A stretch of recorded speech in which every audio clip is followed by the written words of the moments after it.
उपराष्ट्रपती जगदीप धनखड यांनी पदाचा राजीनामा दिल्यानंतर राजकीय वादळ उठलं होतं। मोदी सरकारच्या दबावामुळे धनखड यांनी त्यांनी राजीनामा दिल्याची टीका विरोधकांकडून केली जात होती। शिवाय राजीनामा दिल्यापासून ते सार्वजनिक जीवनामध्ये कुठेच दिसून न आल्यानंही प्रश्नचिन्ह उपस्थित करण्यात येत आहे। या सगळ्यावर केंद्रीय गृहमंत्री अमित शहा यांची पहिली प्रतिक्रिया समोर आली आहे। जगदीप धनखड यांनी का दिला राजीनामा? जगदीप धनखड नेमके आहेत तरी कुठे? अमित शहांनी काय केला खुलासा? 21 जुलैला संसदेच्या पावसाळी अधिवेशनाचा पहिलाच दिवस होता, पण पहिल्या दिवसाचं कामकाज संपता एक मोठी राजकीय घडामोड घडली आणि ती म्हणजे जगदीप धनखड यांनी अचानक आपल्या पदाचा राजीनामा दिला। प्रकृतीच्या कारणास्तव हा राजीनामा देत असल्याचं त्यांनी सांगितलं, पण त्यावरून जोरदार चर्चा रंगली। त्याला कारणही तसंच आहे। धनखड यांच्या राजीनाम्यानंतर सरकारकडून त्यांच्या निरोप समारंभाचं आयोजन करण्यात आलं नाही। शिवाय त्यानंतर धनखड सार्वजनिक ठिकाणी दिसलेही नाहीत। अनेक खासदारांनी त्यांना भेटण्याचा प्रयत्न केला, पण त्यांना कोणताही प्रतिसाद मिळाला नाही।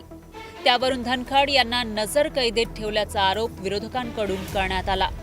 आता त्यावर केंद्रीय गृहमंत्र्यांनी स्पष्टीकरण देत पूर्णविराम देण्याचा प्रयत्न केलाय।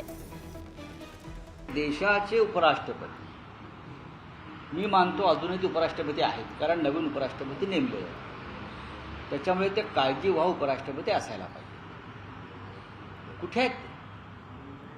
गेल्या साधारण 20-25 दिवसापासून त्यांचा ठाव ठिकाणा नाही, त्यांच्या अस्तित्वाचा पत्ता नाही। ते कुठे आहेत, त्यांचं काय झालं, त्यांची प्रकृती कशी आहे याच्याविषयी या देशातल्या जनतेला आता चिंता लागून राहिली।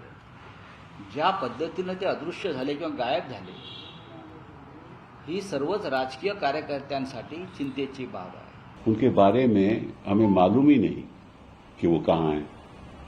अब लापता लेडीज का तो मुझे पता था, जब लापता उपराष्ट्रपति का ये तो पहली बार सुना। सच और झूठ की व्याख्या आपने शायद विपक्ष क्या कहता है इसको बना ली। इसमें बात का बतंकड़ नहीं बनाना चाहिए। धनखड़ जी संवैधानिक पद पर बैठे, अपने कार्यकाल में उन्होंने संविधान के हिसाब से अच्छा काम किया जी। इनकी निजी स्वास्थ्य की समस्या के कारण इन्होंने इस्तीफा दिया है। इसको ज्यादा खींचकर कुछ ढूंढने का प्रयास नहीं करना। धनखडांच्या राजीनाम्यामागे विविध राजकीय तर्क वितर्क लावले जात आहेत।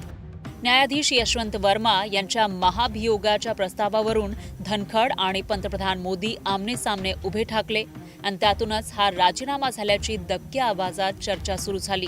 धनखड हे राज्यसभेत विरोधकांनी दिलेला महाभियोग प्रस्ताव स्वीकारण्यावर ठाम होते, त्यामुळे सरकारनं दबाव टाकत त्यांना राजीनामा द्यायला लावल्याचा आरोप विरोधकांकडून करण्यात आला होता।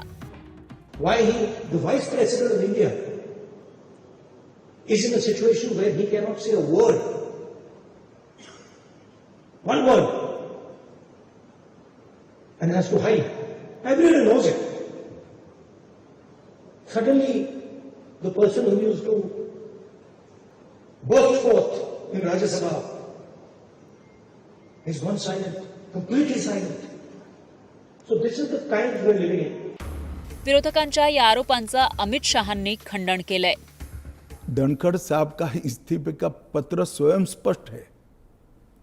इन्होंने अपने आरोग्य का हवाला देते हुए इस्तीफा दिया है, स्वास्थ्य का हवाला देते हुए, और उन्होंने सरकार के मंत्री, प्रधानमंत्री और सभी सदस्यों का हृदय से उनके अच्छे कार्यकाल के लिए धन्यवाद किया है।